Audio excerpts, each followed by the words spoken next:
You're a man of many hats, so I'm going to have you put the matchmaking hat on.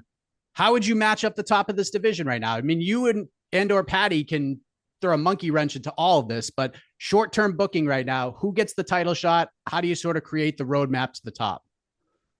If Islam stays, let's just say the world is that Islam stays at 155 for the rest of his career. I think the biggest fight that they can make is Taporia versus Islam, champ versus champ. Even though Taporia is not the champ, because he vacated.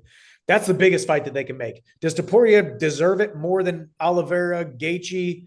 No, but I think it's the biggest fight that they can make. I would love to see Gaethje get the next title shot, man. I feel like I was gutted for him after he put his number one ranking on the line to fight Max for the BMF belt, took a risk and then lost the fight. But obviously now he's come back with a win.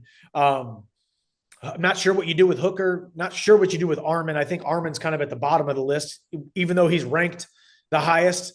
You pull out of a fight 24 hours before because of some back pain. That's a little tough. You got to be reliable. The UFC is running a billion-dollar business, and they don't need you at any given moment. They can replace you at any given moment. So Arman's going to need to come back and get a win.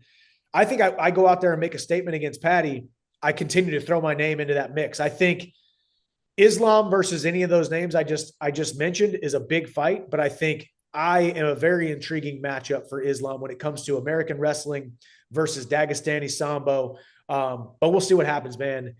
I don't know if that really answered your question when it comes to the actual matchmaking, but there's almost too many names, and there's Right? almost too many names and too many matches to make that because they all make sense, man. Every single one of them could be a main event on a pay-per-view. That's the crazy thing about it. Crazy scenario is Bilal Muhammad might lose the title to Jack Della Maddalena in May, and then now Islam goes up to fight Jack next at 170. Now you're talking Poirier, Gaethje, Oliveira, one of those guys next in line for the title, for a vacant lightweight title. And then you got me, who just knocked out Patty. That's the plan.